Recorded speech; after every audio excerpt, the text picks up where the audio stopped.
Okay, and we are live. So we're here today with Miss Candace Robinson.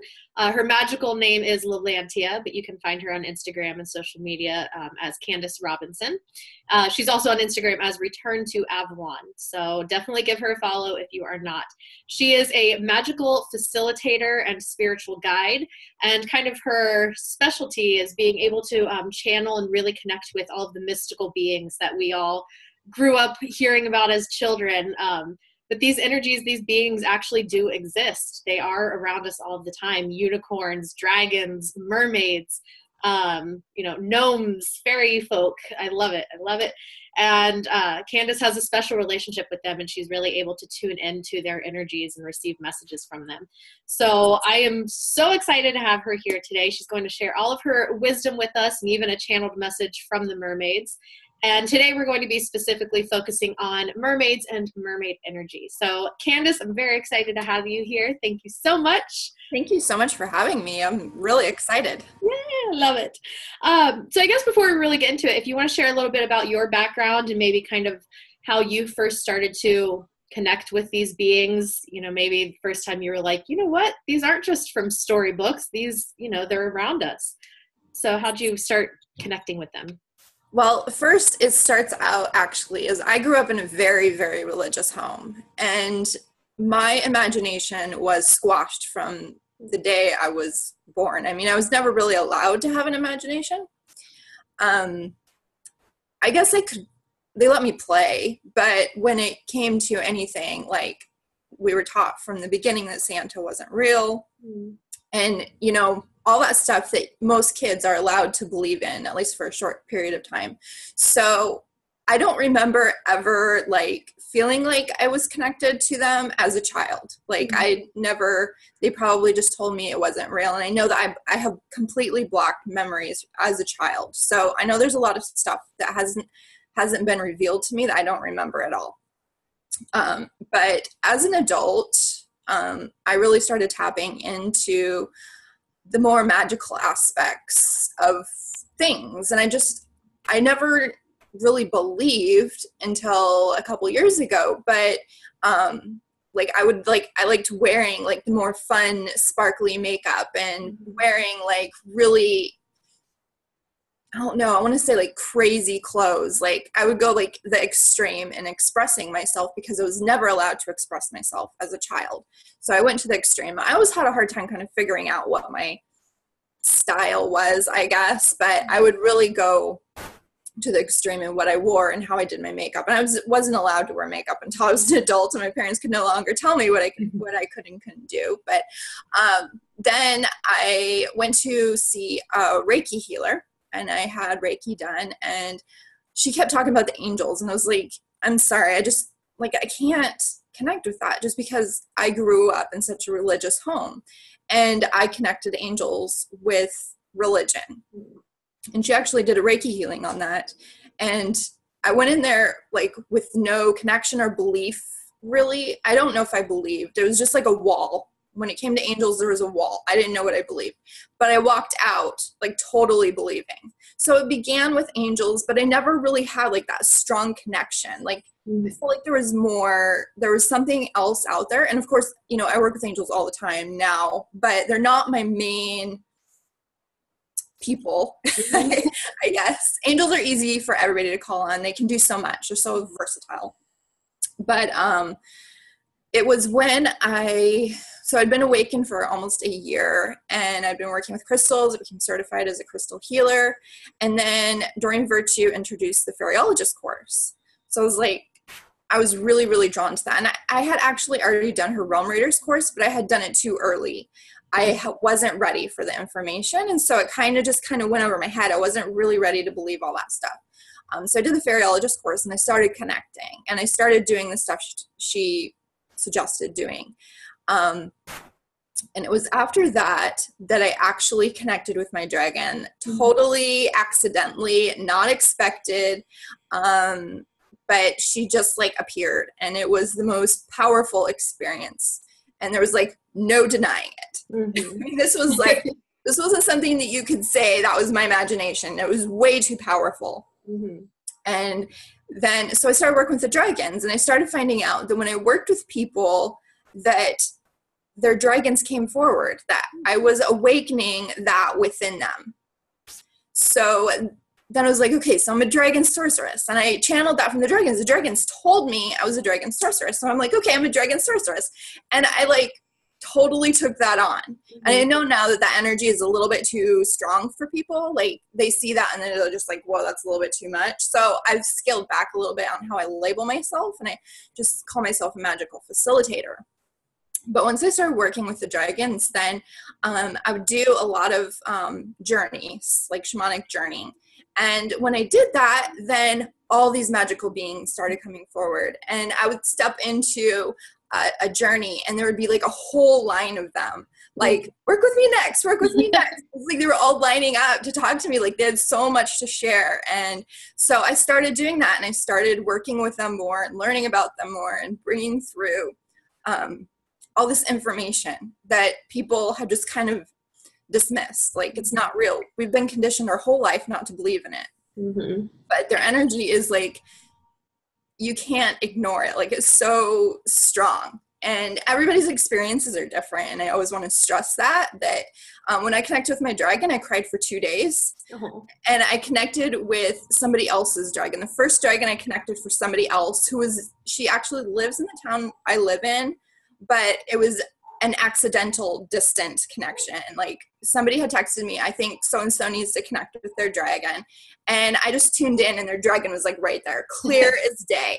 And I like, that was such a powerful experience for me that I cried for that one. But I think that the energy is such that I have started to raise my own vibration to be able to tune into that more easily. So it's not such an emotional experience. Mm-hmm. Because you do have to be at such a high vibration in order for this connection to even happen. Okay. So basically, when I work with people, I hold that space for them, for that connection to happen, because it does take such a high vibration to get to that point. Once you make that connection, it gets easier and easier. Mm-hmm. So mermaids were... Well, I was introduced to mermaids with the fairyologist course, but they weren't one that I was necessarily drawn to that much. But then I started finding that I was really drawn to water. Like, I've always loved water, but it wasn't the same. It's like all of a sudden I really needed to be in water. Like, my feet needed to be in water. I'm not a swimmer. I don't know how to swim. I have a very strong fear of the water. Like, as far as like going in past, I don't know, very much past my ankles even, I have a very strong fear. So I know now that a lot of people have this because of Atlantis. When Atlantis fell, a lot of us drowned. And I don't have any memories of that yet. I do know I was in Atlantis for lifetimes, and I know I worked with dragons. I also know that mermaids are very strong presence in Atlantis, and that there are many people that were shapeshifters. So they were mermaids, but they shifted to have legs when they were on the ground, so, you know, I've talked with a lot of people about this, and they have shared their stories, and there's been so many of them. Like, to me, it's undeniable that this is, you know, how it was, but everybody's, you know, memories are different, and there are many, many lifetimes on Atlantis. So even though you have memories of Atlantis, it doesn't necessarily mean you were there when it fell. But if you do have a strong fear of water, it could be because you were there when Atlantis fell. And so that's something that I kind of, like, somebody told me that pretty early on, but I just keep trying to connect with the water with just like my feet, my hands, the shower, the bath. You don't have to swim in order to connect with the mermaids. Like, so right now I have a bowl of water, and I have some seashells, and I have a dolphin figure. I got some coral. Awesome. I don't have any coral. That's something I don't have. I do have this giant one that I got as a child. Ooh, that's a beautiful shell. Yeah, it's very, very big. And as a kid, I remember being told when you put your ear to it, you can hear the ocean. Yeah. So I would always like send messages through the shell, and you can do that. It's not that you need the shell, but sometimes it makes the belief a little bit easier for you, like you are sending a message through the shell. So you can actually like talk to the shell and then hold it up to your ear and kind of just like trust. It's not that you're going to physically hear with your ears necessarily. I mean, some people may, but mostly it's just going to be like impressions you get. So you can ask the mermaids, I don't know, whatever question you may have, and then you hold it up to your ear and just kind of allow things to come through.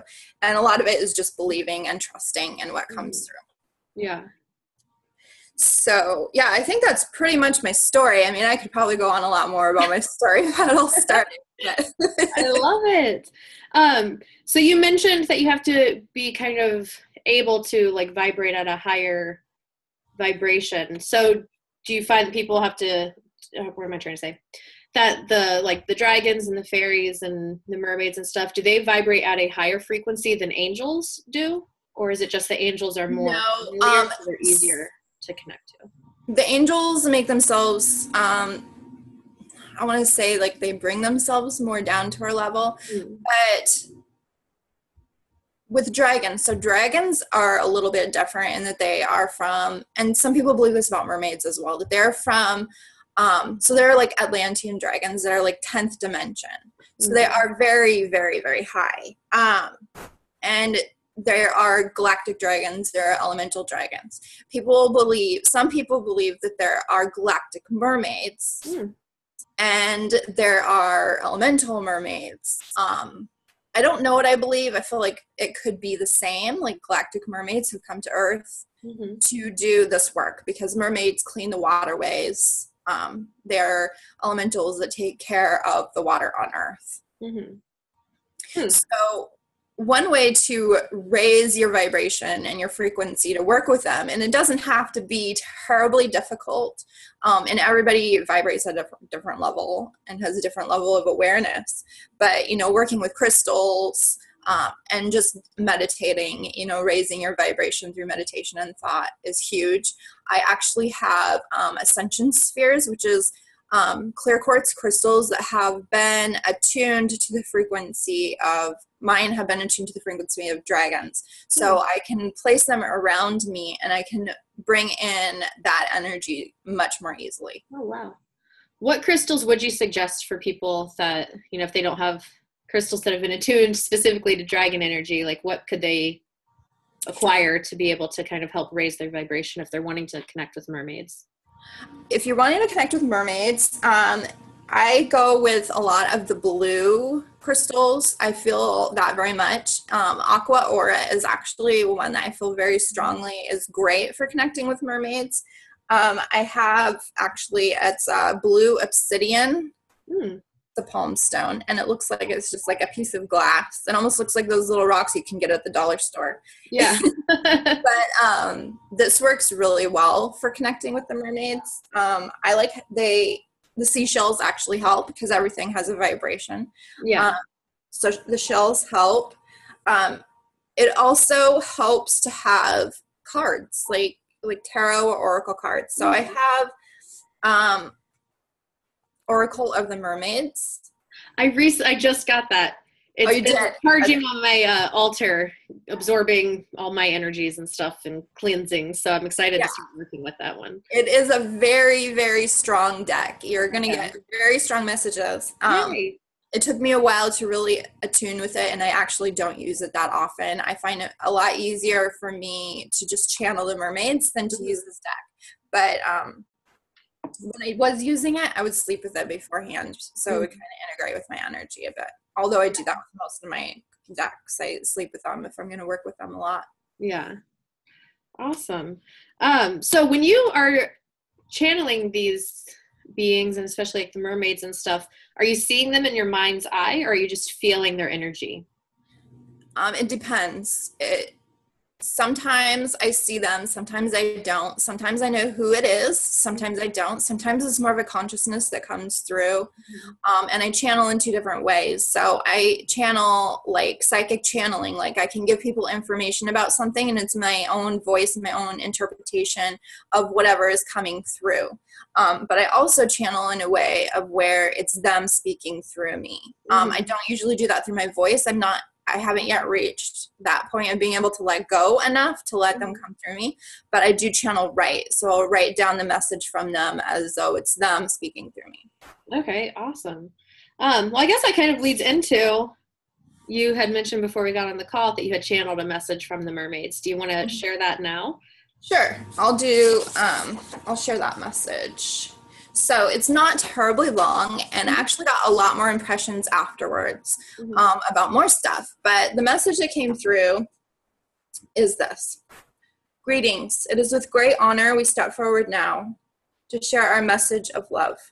We ask of you to now step into the vibration of love, to respect the waterways of earth and bless the water you drink. We have difficulty understanding your lack of love for yourself, and your self-expression has been stifled.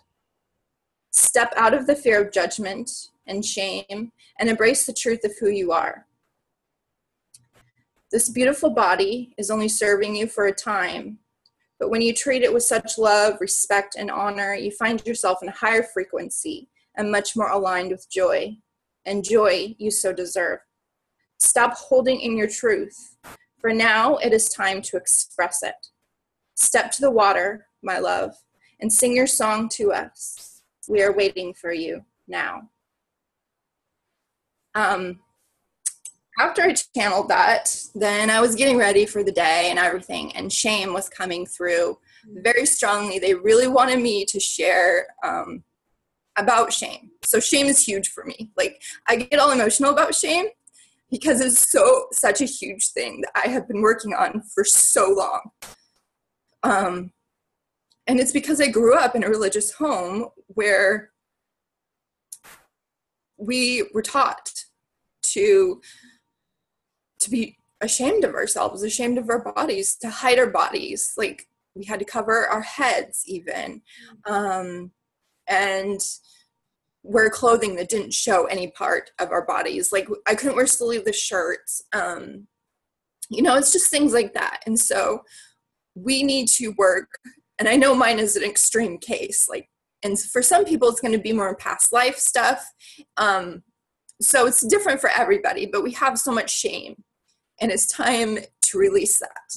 And we do that by, we can ask the mermaids to help us by going near the water, sitting in the water, taking baths and showers, and asking for the mermaids to help us release that shame.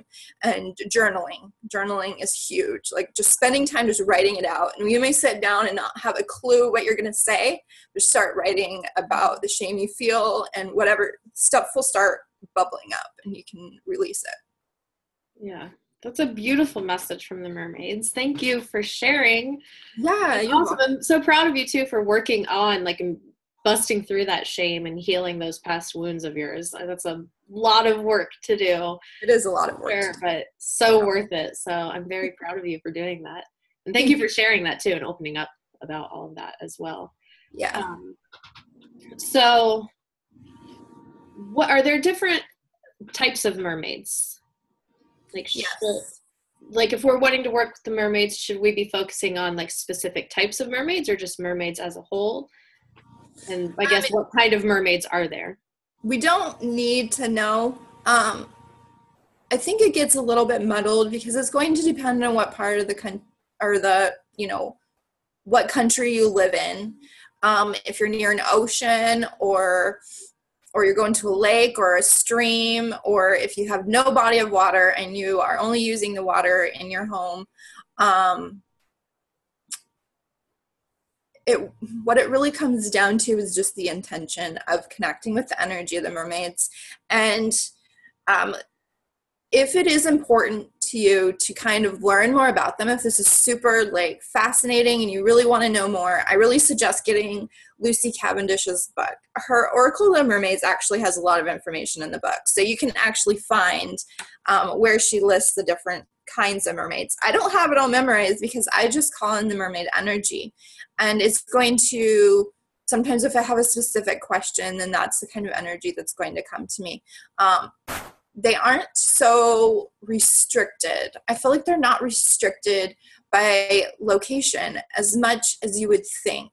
But if you are like in Scotland or Ireland, then the energy may be a little bit different than here in the United States. Okay.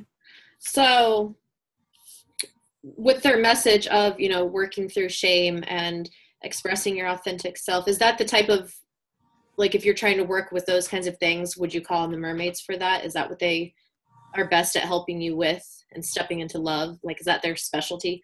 It is actually. They're very sensual. They can help you step into that part of yourself and release those feelings, you know, that it's time to let go of.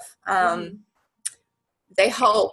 Yeah, that is like the big thing that mermaids are actually really, really helpful at doing. I mean, besides, you know, their main task of cleaning the waterways and everything for us.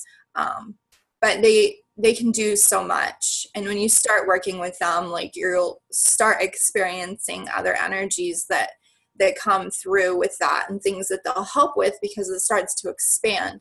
But they really want us to be able to express ourselves and our truth and not be held back by the limitations and conditioning that has been put on us. Okay. So you mentioned, does everybody have, like, I know we all have spirit guides and stuff. Some of us may have more than others, but we all generally at least have one spirit guide that is always with us. And you kind of mentioned people's dragons as well. So do people tend to have like one type of, you know, one mermaid that works specifically with them, or is it more just like mermaid energy as a whole? I think it's going to depend on the person. So there are a lot of people incarnated right now that are incarnated mermaids. So they are going to maybe have a specific mermaid that is for them. So I feel like with dragons, it's a little bit different because I feel like everybody has a dragon, but I don't feel like everybody has a specific mermaid. So it's more like you call in the mermaid energy, and it's going to be whoever is best for you to come forward and connect with you, that may, you know, align with you most or understand, you know, what you're going through at that time. That makes sense. Okay. And then I guess, how would people work with mermaids? I mean, we mentioned, you know, working with crystals to help raise your vibration, but are there other ways that you can kind of incorporate the mermaid energy into your daily life, or to really help facilitate that bond with the mermaid energy? Are there like tools or techniques that people can do? The biggest thing, or one of the biggest things you can do, is pick up garbage around the waterways. Like, go to a lake, pick up garbage when you go for a walk along a stream. Garbage along waterways is really a big thing. But they also really love when you just give them your time. So just go, my suggestion, and you don't have to do this, but sit by a body of water and just give them your time, and just have that intention. You are here to listen to them or receive any guidance that they have to bring through, because they want us to share their messages. And they want to connect with us so that we can get that message out into the world, of the importance of protecting the water, and in, you know, the more personal stuff of, you know, our bodies and releasing shame and stepping into love and our true selves. Working with crystals, you know, is definitely helpful if you can't get near a body of water, or you can bring a crystal with you when you go to a body of water. One thing that I have found is a lot of times I find them after I connect with the mermaids. I'll just find a crystal and it's a gift from them. Oh, I love that. I like that a lot.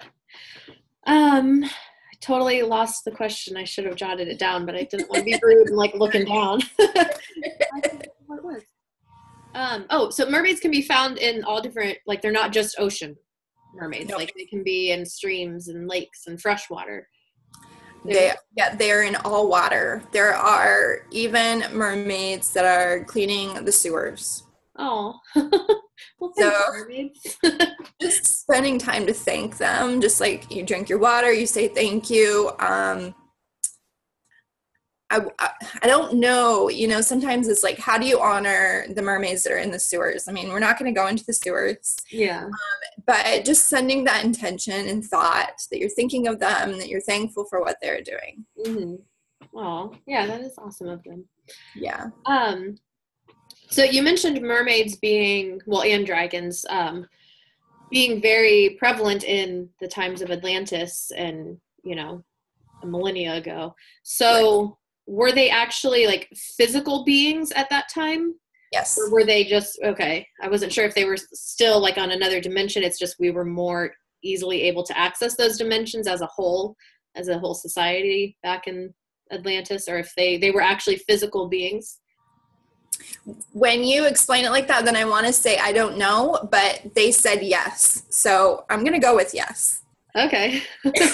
I wonder why I guess maybe when Atlantis fell, maybe it just became like unsafe for them to be so exposed. I feel like there is still a strong possibility that there are physical mermaids. Mm-hmm. I don't know this for a fact, but I read in Lucy's book somewhere that actually until recently, mermaids were often seen. So,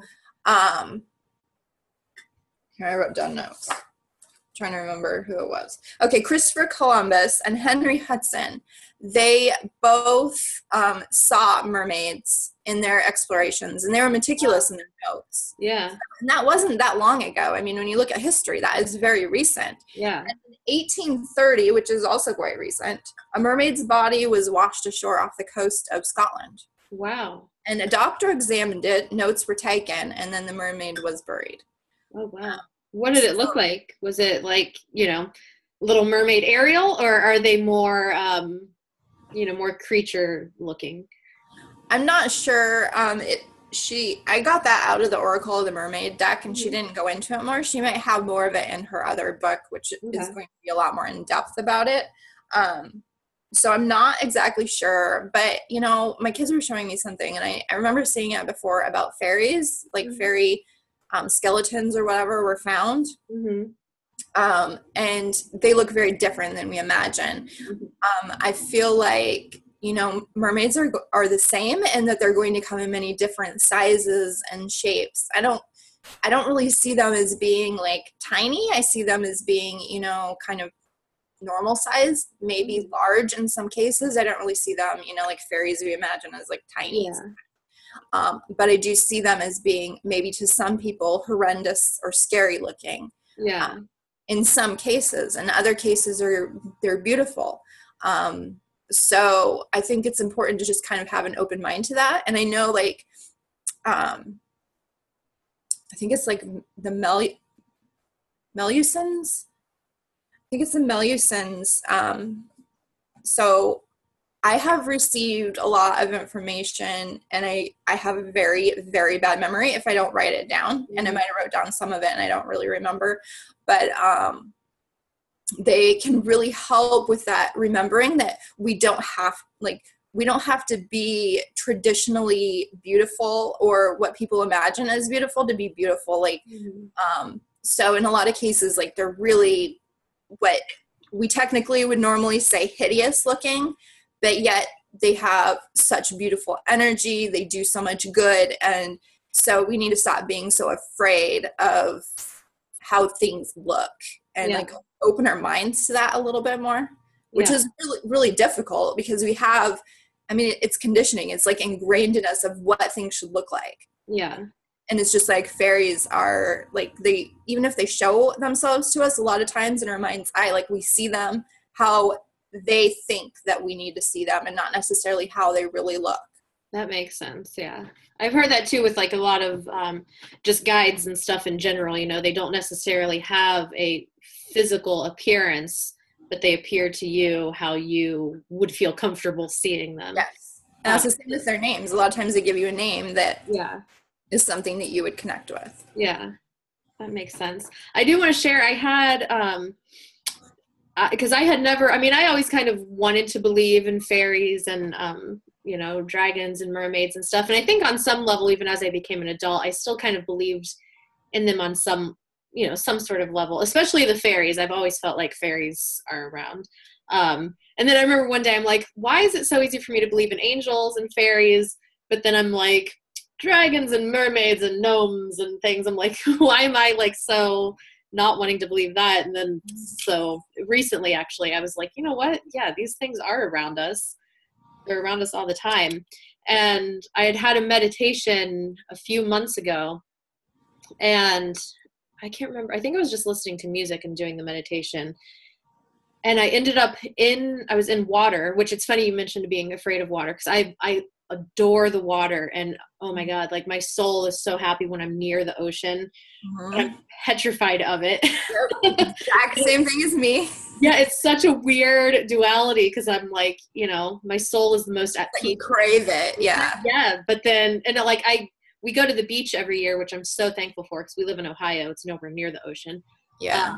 But we get to go to the beach every year. And I literally, it's like halfway through a week, I start getting depressed because I'm going to be leaving the ocean and my soul's like, no. But yeah, throw me into the water and ocean. Oh my God, no. But so I had a meditation and I realized I was in water. Like I was in the depths of the ocean, and it was this beautiful, like purple water. And as soon as I started like, oh my God, I'm under the water, I saw a mermaid in front of me, and she just exuded so much love and calm and peace. And she just kept telling me, it's okay. You're safe. It's okay. Don't worry. Like you're safe. You're fine. Yeah. And that was it. I got out of the meditation just feeling so much like just love and just feeling good. And it was pretty incredible. She was, like you were saying, she wasn't traditionally, you know, what we would deem as beautiful, but she was beautiful. She was like all green and had huge eyes, and it was gorgeous. So that's my mermaid. That's amazing. Yeah. So I kind of wondered if she's like, I don't know, like maybe we were friends in Atlantis, or she's a guide of mine or something. I don't know. Yes. And I do feel, that a lot of people who have that strong connection do have a mermaid that is going to show up for them more regularly as a guide. And I feel like, yeah, I'm feeling like that she is like your mermaid, like someone that you can connect with regularly, the same one over and over again, and you can do these journeys yourself and go into these meditations and connect with her, and you know, get more and more information. I have done a lot of journeys. Well, I've done some journeys, I shouldn't say a lot, where we go into the ocean or into the water. I mean, it's not specifically an ocean. And there's like a doorway to Atlantis where we go in, and then we come out of the water, and then they give a message or guidance or healing. So yeah, maybe look for a doorway next time and see if she can bring you to a spot to do maybe more healing around your fear of water and stuff. Yeah. Too. I would like that, because I'd love to not be so terrified of the ocean that I'm so in love with. Yeah. So yeah, I'm totally gonna have to. I don't know why I loved it, but it also kind of freaked me out a little bit. So I didn't ever, since then, I haven't tried to like consciously, you know, like do a meditation with the intent of connecting with her. But I think I'm gonna have to do that, because we're actually leaving next week at the time of this recording to go to the beach. So I'm totally gonna have to sit on the beach some night and connect with her. Yeah, connect with her. And I think that you can have some pretty profound experiences. I mean, and that's what I do with my clients. I take them into these journeys so they can connect with these beings. And it's in a safe place, you know. It's a place where there's not so much fear around it, because I'm holding the space for them, and they don't have to worry about doing it right or it being real, and it's just kind of going with the flow. And I can tell them, you know, what's happening, which I think helps a lot of times, because everybody's like, I go into meditation and I don't see anything, or I fall asleep every time. And so it's kind of nice to do these journeys, because people have this opportunity to connect without having to do so much of the work. So why don't you explain, because that was going to be my next question, like how can people work with you? How can you help them connect to not only their mermaid, you know, to mermaid energy, but to connect with their dragons or any other magical beings. So what do you do to help people? How can they work with you, and what do you do? So I do a few different things. My offers are always changing, but one offer that I always have, and it's kind of like my main thing, it's what I love the most, is bringing people on these healing journeys so that they can connect with their magical guides. And so it started out being dragons. Mm-hmm. And then we discovered that other beings were coming forward. And for some people, so I worked with somebody who was an incarnated mermaid, and she was able to connect with her kin, I guess. But she also received a healing around her legs, because our movement with legs is so much more restricted than with a tail, where, they were able to move so easily with the simple flick, Mm-hmm.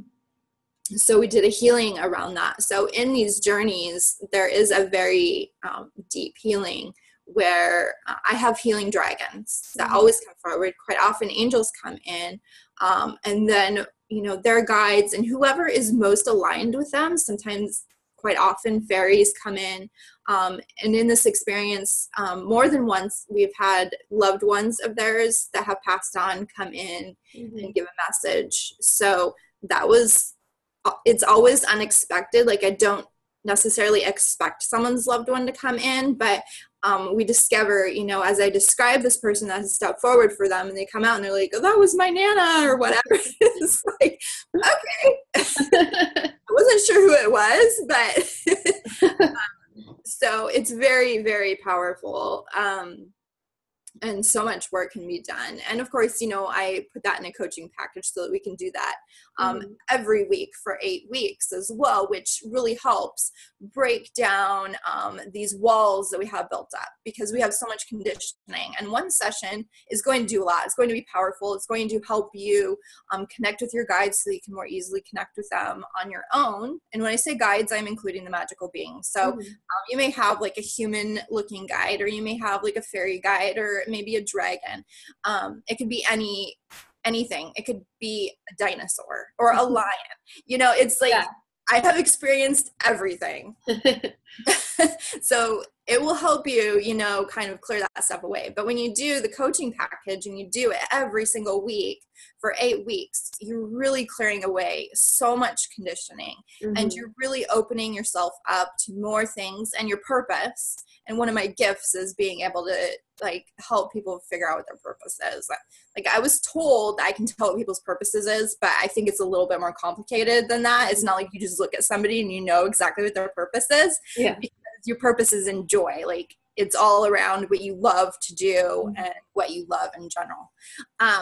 But yeah, so these sessions are like pretty incredible. But I also do magical connections every month, and this is every month it changes. So like in August is going to be dragons. I'm not sure what it is, or guardian dragons specifically, because they have told me that other dragons will come forward. So we're working with guardian dragons first. And in July, it was our spirit guides, like our main guides that were coming forward that want to work with us right now. Mm-hmm. So this is 2 group sessions. Okay. And so we meet usually it's the second Wednesday, in a group of 6 people, well, 7 with me, but 6 other people. Mm-hmm.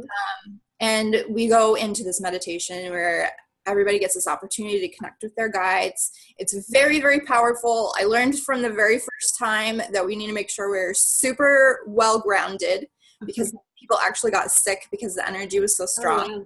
We were grounded enough. Technology went totally crazy. Like, I couldn't handle it. My computer just explode. Like, it didn't like explode, but it turned off. Oh, wow. I couldn't handle it anymore. I had to restart it all. I learned from that. And then I never know exactly how things are going to go, because I just kind of go with whatever I'm guided to do. But then the second time, and they were both times there is a healing, while they're doing it. And group programs, the energy it's like a circle of powerful, in this case of women.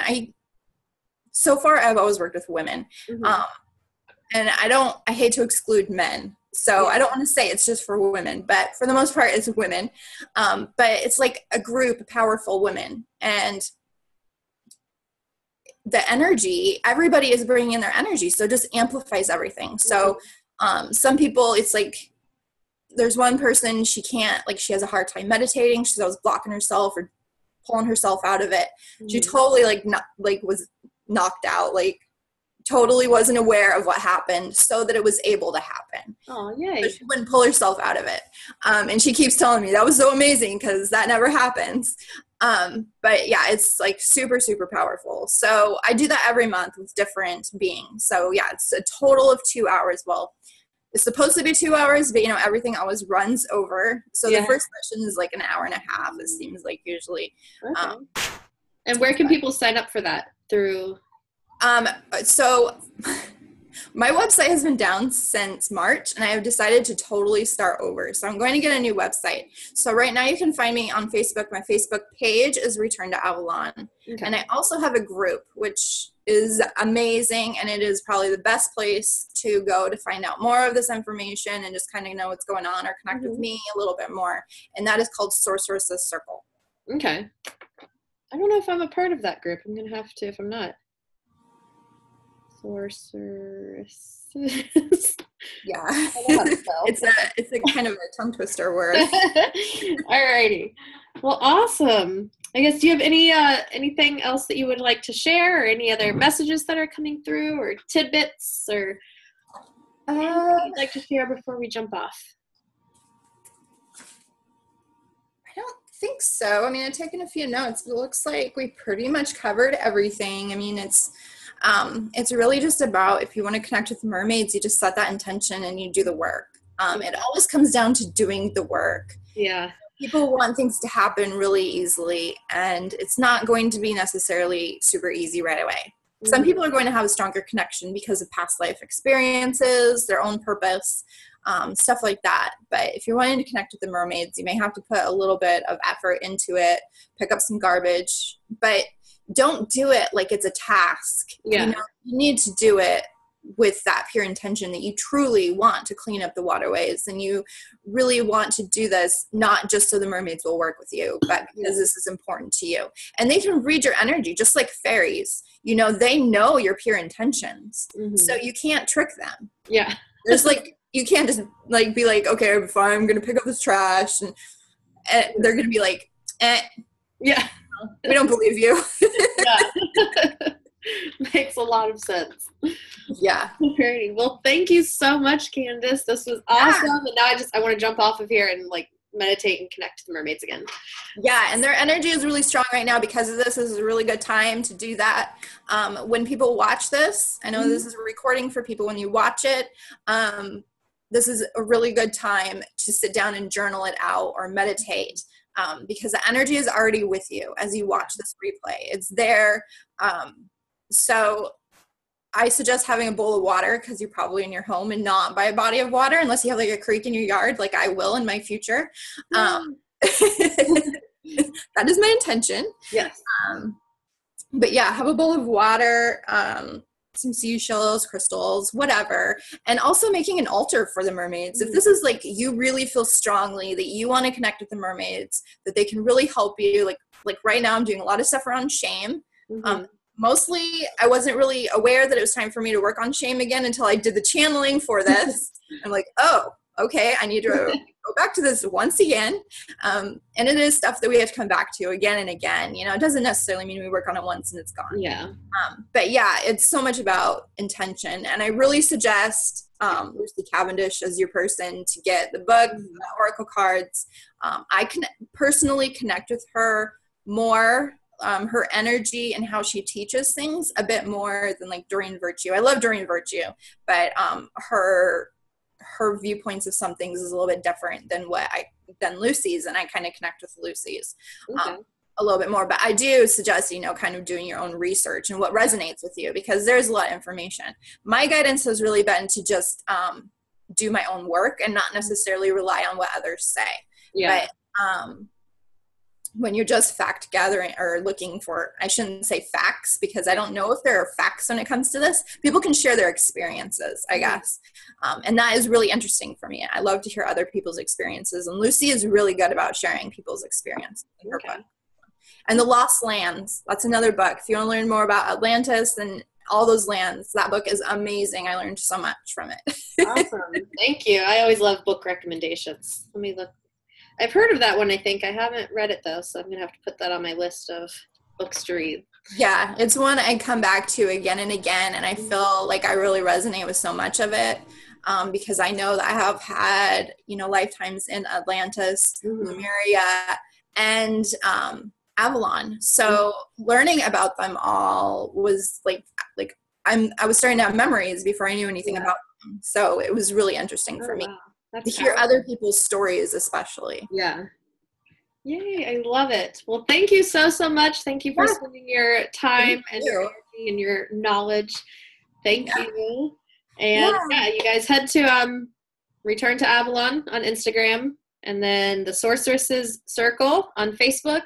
Yep. The group, and then your Facebook page, Return to Avalon. Yes. So, all right, awesome. Thank you so much, Candace. You have a wonderful day. Everybody else, have a wonderful day as well.